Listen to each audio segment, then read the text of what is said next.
As Iyanla Van Zant once said, it's important that we share our experiences with other people. Your story will heal you, and your story will heal somebody else. At Project Sleep, we believe that your stories matter, which is why we train people with sleep disorders on how to share their stories through our Rising Voices program. This Rising Voices podcast series features a variety of firsthand stories from people living with sleep disorders around the world. Each person's story offers unique and important insights. Welcome to Project Sleep's podcast. Project Sleep is a 501c3 nonprofit organization dedicated to raising awareness and advocating for sleep health, sleep equity, and sleep disorders. I'm your host, Julie Flygar. We're so glad you're here as we work together towards making sleep cool. On this podcast, all guests express their own opinions. While medical diagnoses and treatment options are discussed for educational purposes, this information should not be taken as medical advice. Each person's experience is so unique, which is why it's so important to always consult your own medical team when making decisions about your own health. If you haven't done so yet, please hit the subscribe button so you never miss a Project Sleep podcast episode. And if you enjoy this podcast, please leave us a rating or review wherever you listen so that we can reach more listeners and raise more awareness. Hello. Hi from Los Angeles. I'm Julie Flygar, and I am here with Bob Cloud, who is in Vermont. Say hi, Bob. Hi. Bob Cloud is a retired lawyer now living in Northern Vermont. He grew up in Ohio and married an Indiana girl 48 years ago, with whom he has 2 children. Bob practiced family, criminal, and general law for 30 years, during which time he learned to live with narcolepsy. His excessive daytime sleepiness, cataplexy, and related symptoms appeared at age 33, during Bob's first year of night law school. Now, 48 years later, and as a Rising Voices of Narcolepsy speaker, Bob is happy to share his journey in which supportive family, creative doctors, and pharmaceutical providers and understanding friends stood by him as a husband, father, lawyer, patient, and occasional fisherman with narcolepsy. So with that, please take it away, Bob. Thank you, Julie. With that introduction, we can go back to when I was age 29. And I'd been teaching and served as a counselor in high schools for a period of time, and then we decided that I was going to go to night law school while continuing to work full-time during the day. 4 years later, 2 kids later, I graduated from law school, had passed the Ohio bar, had earned my Ohio Supreme Court license to practice, and we felt pretty good about life. But at the same time, over those last years of law school and then the first years of practice, I began noticing and confronting a series of events, not connected, apparently, which began to cause us some worry. Events like playing softball with other folks from work, and running from one base to another, trying to stretch out a single to a double, and I'd fall flat on my face between the bases. It'd be like a Pete Rose headfirst slide, but I'd end up 10 feet from the base because I had collapsed. My leg muscles weren't working. Other instances, I'd be playing with or chasing our dog.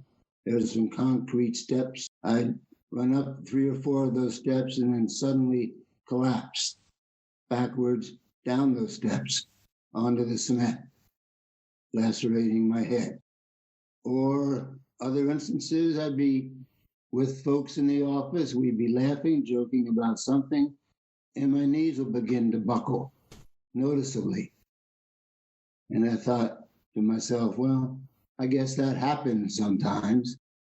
Or when I fell playing ball or chasing the dog, I would think, well, clumsy me, run more carefully. Other instances would be when going to sleep sometimes, I'd have what I called then nightmares, though I had never been one to have nightmares. I wouldn't be fully asleep, but Margaret couldn't wake me up either.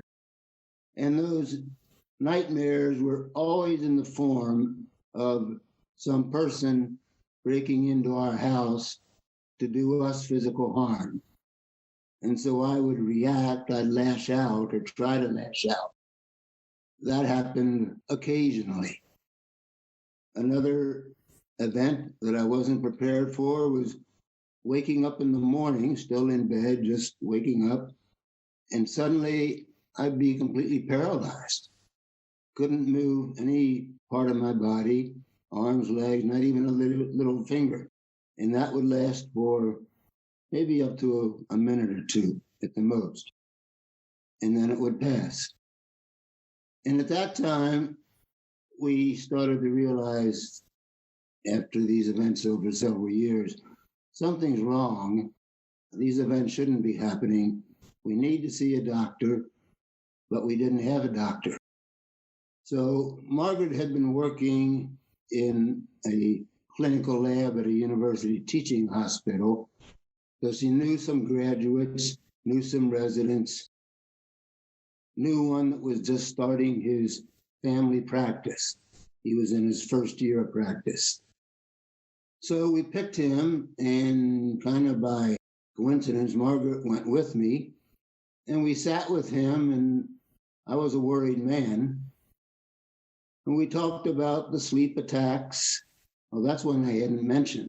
Margaret thinks all this started to happen a few years earlier, when all of a sudden I'd fall asleep without any notice. An example would be we'd be sitting at the dinner table, the four of us, talking about something, and I would begin a sentence that was appropriate, and I'd end the sentence with nonsense, because in the course of the sentence, I'd fallen asleep and would promptly wake up, but that was a sleep attack. So we talked with the doctor, now calling Dr. First Year, in his first year of family practice, about the sleep attacks and about the paralysis, words turning to scribble when I was writing, running the bases and falling down, chasing the dogs, the nightmares. And he listened carefully to it all, asked some probing questions, then excused himself for maybe 5 minutes, came back and told me I had narcolepsy, a word I had never heard of. And I didn't realize at the time, talk about this later, but here I was talking to a family doctor, first visit in his first year, going over these symptoms, and he promptly told me exactly what I had, almost unheard of. Then he explained the narcolepsy. Now, this was back in probably 1979. I had never heard the word narcolepsy. I didn't like the sound of it, but I liked the fact that there was something, a condition that included all these experiences.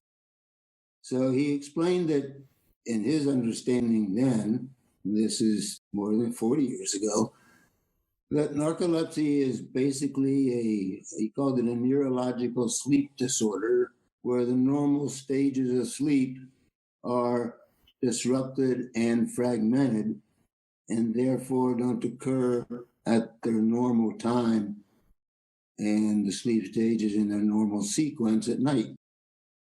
And they burst through at inappropriate times during the day, either as sleep attacks or excessive daytime sleepiness, or as collapsing, where you end up with your muscles in the same form as when you dream. They don't move, your involuntary muscles.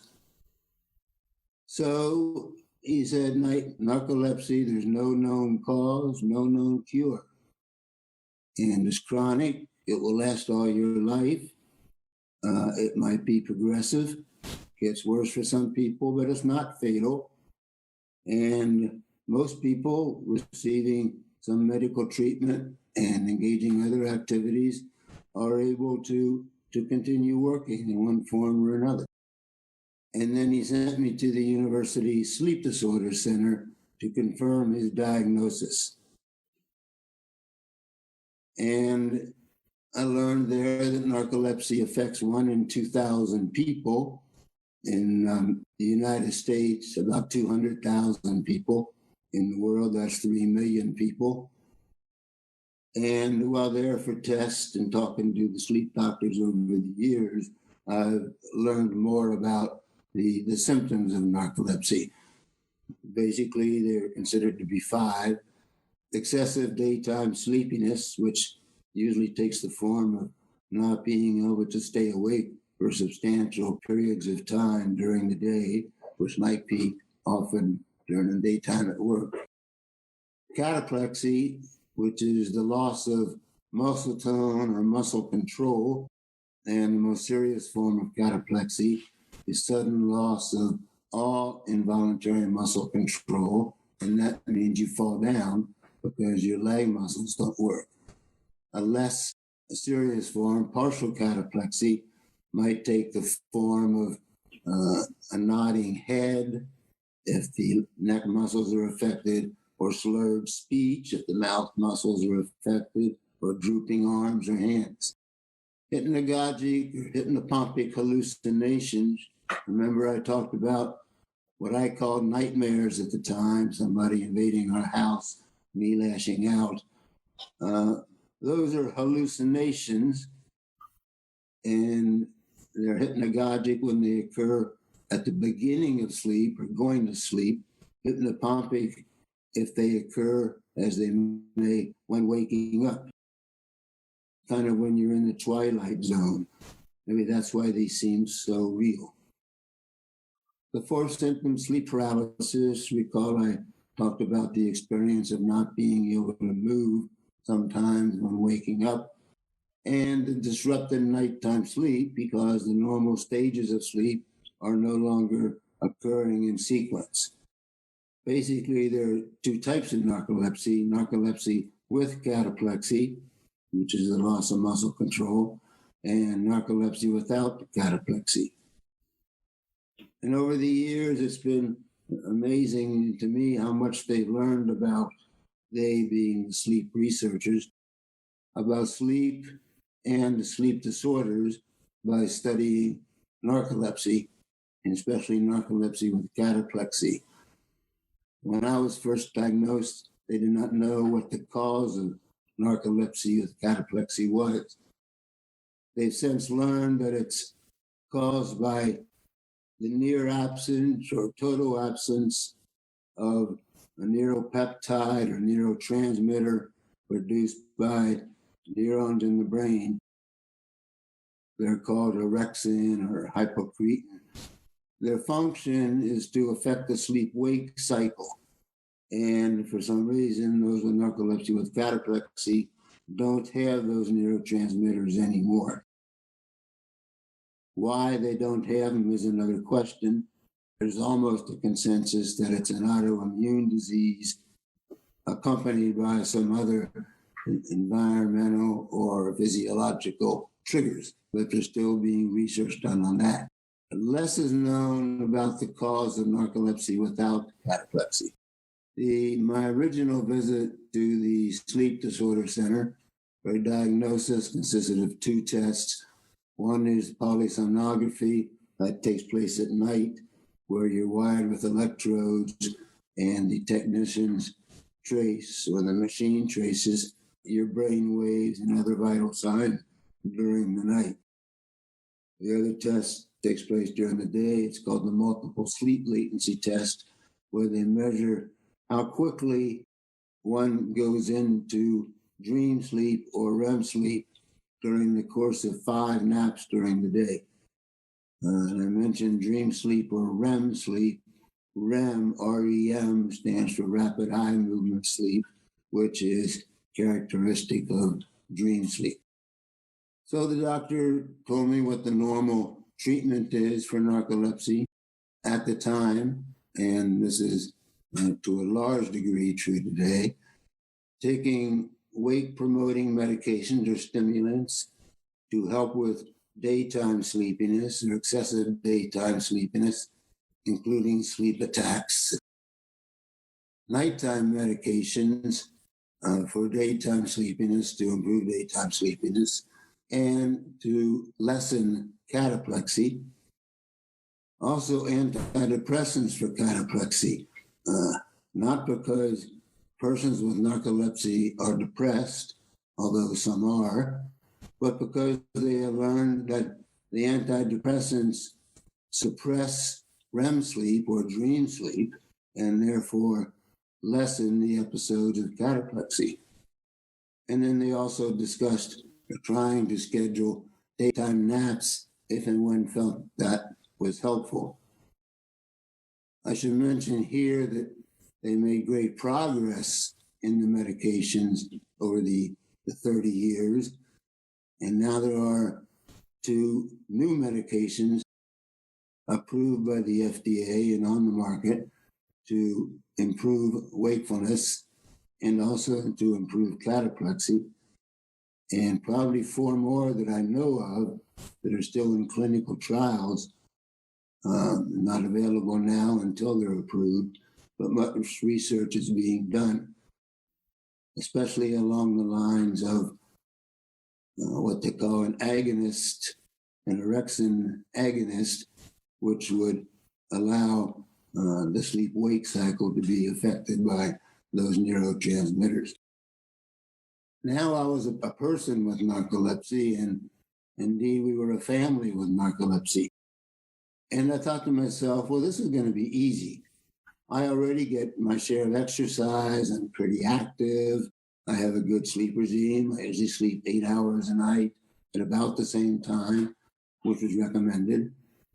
It was also recommended that we learn which foods induce sleep or prevent sleep, and which eating habits are likely to induce sleep or prevent sleep. I learned those. And I thought this part's going to be easy. A pleasant surprise was how refreshing the naps were. I never had taken much naps, but I learned that I could be anywhere in a conference or at home, find a chair somewhere against a wall, sit down, lean my head back, set my alarm, cell phone for 15 minutes, and I'd wake up feeling that I dreamt the whole night and feel refreshed. And I would do this, I'd do it riding a bike. At the time I was doing triathlons, canoeing, running, and biking with my brother, and I wouldn't hesitate to get off the bike and lay behind a bush and nap for 15 minutes and wake up feeling as refreshed and as strong as I could. Or if I was driving the kids around in a car, so I had the picture of the front seats and dashboard of a car there. The kids would be young, and I'd say to them, if I felt either sleepiness coming on or I just wanted to avoid it, I'd say, you guys, you can talk and listen to your music, but I'm going to take a nap. And I'd put the seat back, set the alarm for 15 minutes, wake up 15 minutes later, feeling like I've been sleeping all night. So that part of learning to live with narcolepsy was easy. But what was difficult was the medications. The stimulants and wake-promoting drugs, they worked. They were easy. I still take those. But the medications to lessen cataplexy, those medications were developed for another purpose, and we were using them with a permitted different use to lessen cataplexy. Many of those drugs, like the antidepressants, as I mentioned, their function was to suppress REM sleep. And in my case, they would work. One would work for several months. I'd improve, but then my body would become tolerant to them, and they not only stopped working, but if I withdrew from them with my doctor's permission, the effect was an intensity in the frequency and the type of cataplexy. And I probably went through half a dozen of these medications, experimenting with my doctor over the years. And each time the tolerance developed and I withdraw from one to start another, and the cataplexy would go up another plateau. So this started probably a 3-year period of serious, repetitive, increasing cataplexy. I remember regularly standing in the bathroom and something would happen to trigger the cataplexy, and I'd think to myself, I'm going to collapse and fall down and bang my head on the porcelain sink. Or I'd be at the top of an escalator and I would have a sudden unforeseen cataplexy attack, and I'd think, I'm going to fall down on this escalator and it'll probably take me to the bottom. And that's what I thought would happen, and that's exactly what did happen almost immediately. Or I'd be on a dock. Out on the dock, we had a boat, or I'd fish off the dock. Something would happen, and I'd think to myself, I'm going to fall down, and I'm going to fall into this deep water over my head. I hope I can relax enough to get my head above water. And that's exactly what happened. I should mention the thing that would happen to trigger the cataplexy attack, and I learned this at the first visit to the sleep specialist, was an emotional reaction. Could be excitement, could be anger, often laughter, and that's when the cataplexy would burst through unexpected during the day, burst through almost immediately and cause an immediate and total collapse. I remember the escalator one because it did take me down to the bottom of the escalator, but didn't take me all the way off, so I lay there unable to move a muscle, and each succeeding step cut my scalp. Amazingly, nobody else was on the escalator, nor was there a security guard around.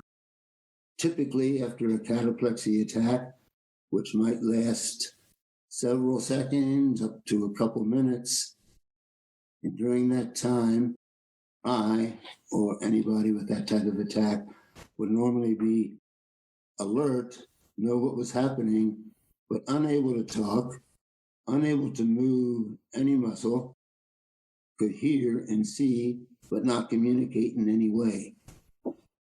Until at the end of those few minutes, you could stand up and tell somebody what had happened. In the escalator incident, I stood up and walked out the store, and nobody ever said a word, surprisingly. As those attacks kept getting worse and worse, it got to the point where I couldn't cross the street and see a wait walk sign change without collapsing in the middle of the street. Or I couldn't hear a phone ring without collapsing. And I had reached what my doctor called a continuing state of cataplexy. And he had tried all the medications he knew about, but he was a researcher, and he was aware of research being done in Canada on not a new medication, a medication that was somewhat old, had been around, but a doctor there was using it to treat patients and noting the effect it was having on persons with narcolepsy, especially cataplexy. So he got in touch with that doctor. So my sleep specialist communicated with and arranged for me to go to the hospital in Toronto, Canada. And I had to spend 3 weeks there in a wheelchair because I'd be withdrawing from the other medications and the cataplexy would increase. And towards the end of that, I started on the new medication. Interestingly enough, the new medication had been around for a long time, was compounded in France, put together, then shipped to this doctor in Toronto. And when I returned from Toronto 3 weeks later, it would be shipped down to me. So it was a long journey. And then because it proved to be so effective so quickly, my doctor applied to the FDA to get an individual investigative new drug approval so he could continue to treat myself and maybe a dozen others in our area and from outside the area with this medication. And that began what I call the 20 Years' War. That was 1982 when I went to Canada and came back. And I often wondered to myself and said to others and said to doctors, why me and why us? Why can't other folks who have cataplexy to any extent also benefit from this medication?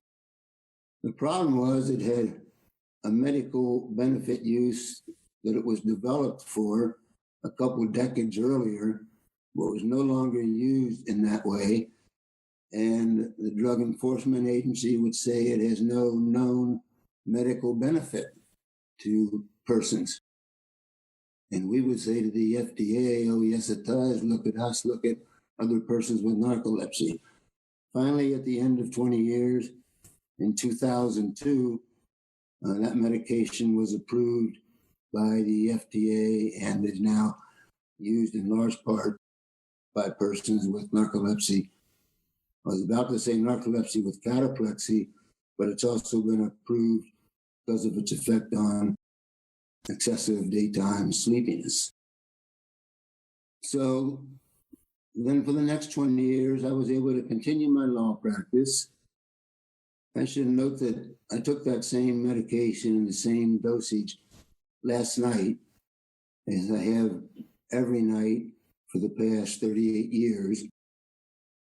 Same dosage, and it has the same effect. And I can probably do 90% of what I want to do. Still, the narcolepsy and the cataplexy raises its ugly head sometimes if I'm tired or haven't gotten enough sleep or doing something I haven't done before. I have to be careful. I know that I'll collapse. And I still go fishing, and there's nothing like the strike of a good fish to excite me enough to fall down. And I don't put my chair too close to the edge anymore, because I know that could cause problems. And surprisingly, it hasn't caused many problems in the law practice. For one practicing law, especially a solo practice like mine, you can pretty much control your own schedule. A lot of my law practice was family and criminal law, and so there was a lot of courtroom work. But you could always anticipate, I found, what the emotions were going to be and prepare for them, so there wasn't any sudden surprise.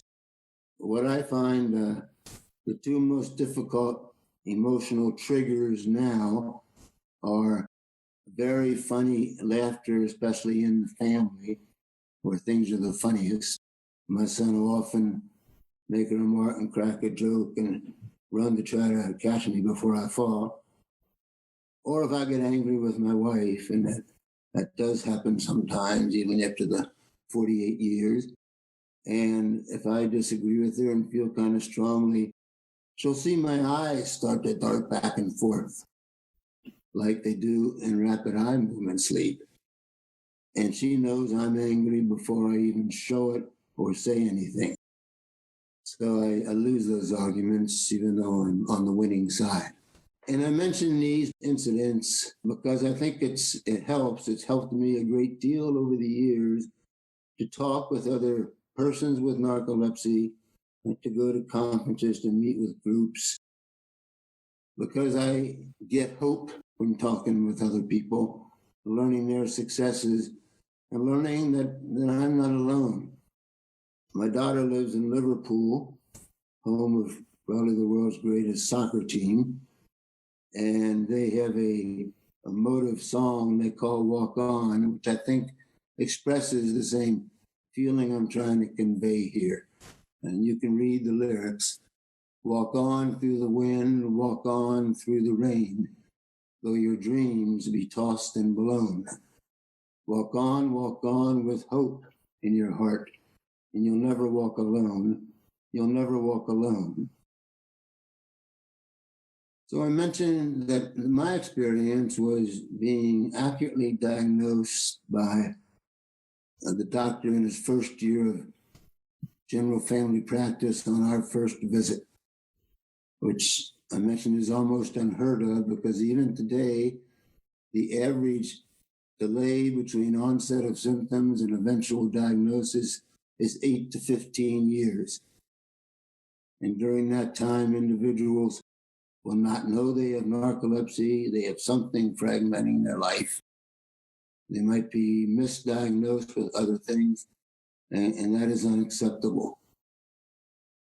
Probably under 50% of people currently diagnosed, under 50% of people with narcolepsy are currently diagnosed. The rest remain undiagnosed. I often ask myself, why me? Not why me having narcolepsy, but why me having the experience of my doctor accurately diagnosing me the first time I saw him? Or why me living in a town that I could have a sleep specialist who's one of the handful of most respected sleep specialists in the world with his research, in which I benefited from, and who was willing to send me to Canada.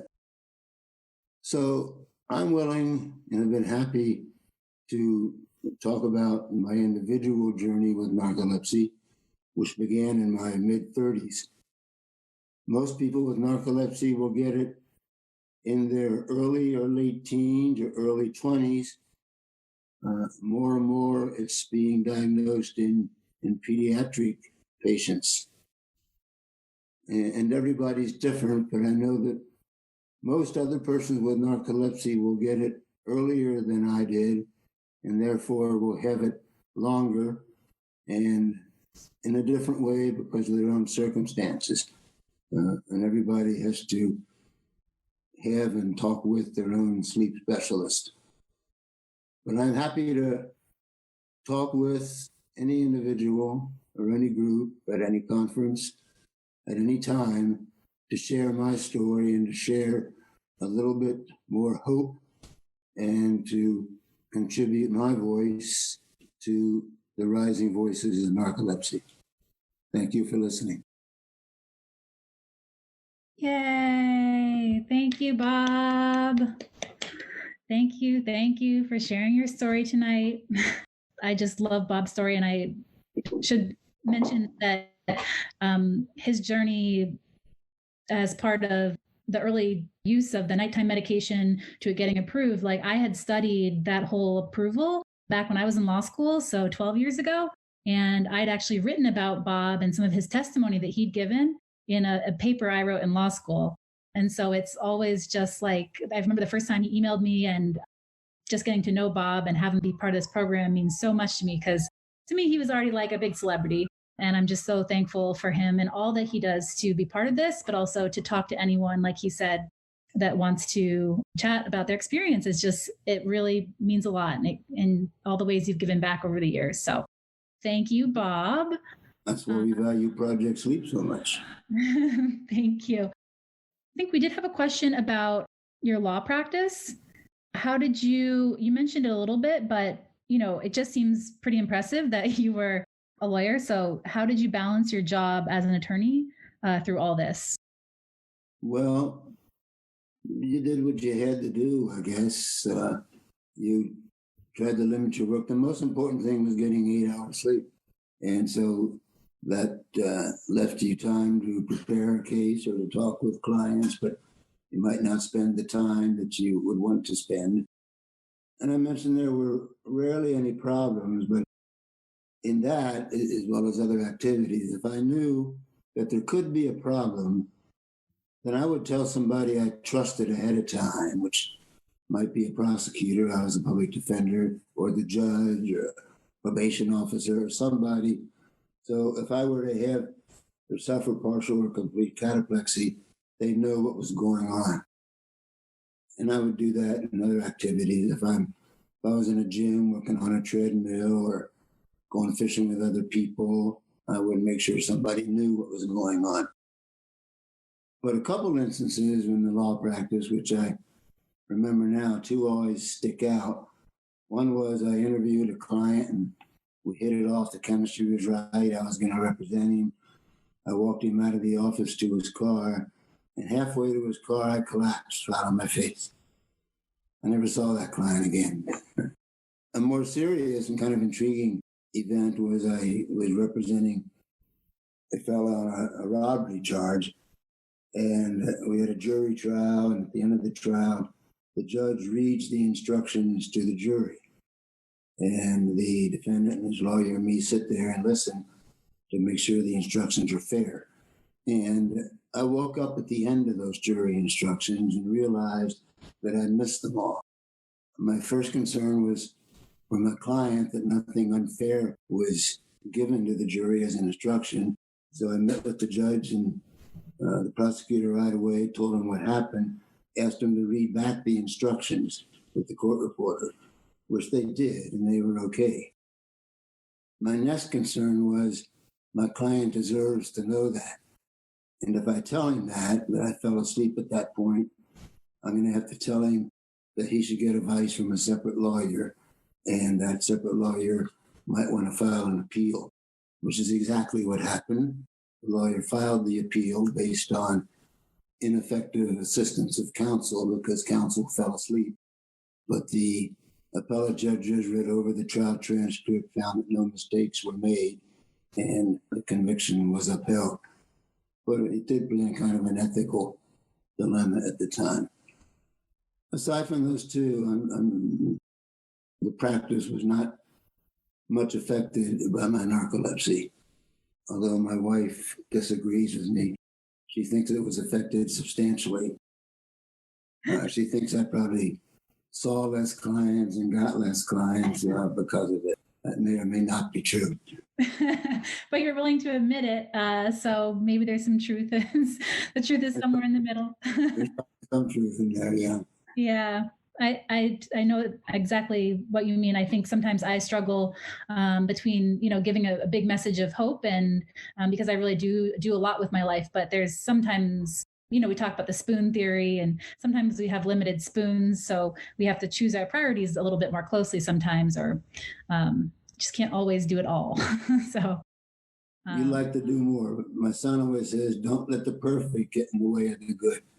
Exactly. That has been the motto of the day for me recently. So I love it. We do have one more question. Rachel asked, what first sparked your interest in participating in the Rising Voices of Narcolepsy program? Well, more than anything, Project Sleep and all it does to try to inform folks about narcolepsy. And I enjoy talking with people. I've done this in conferences, so it was something that interested me. I'm happy to do it. Well, we're so glad to have you be part of this program. And thank you again for joining. And thank you to Bob for sharing your wonderful story. Thank you. All right. Bye, everyone.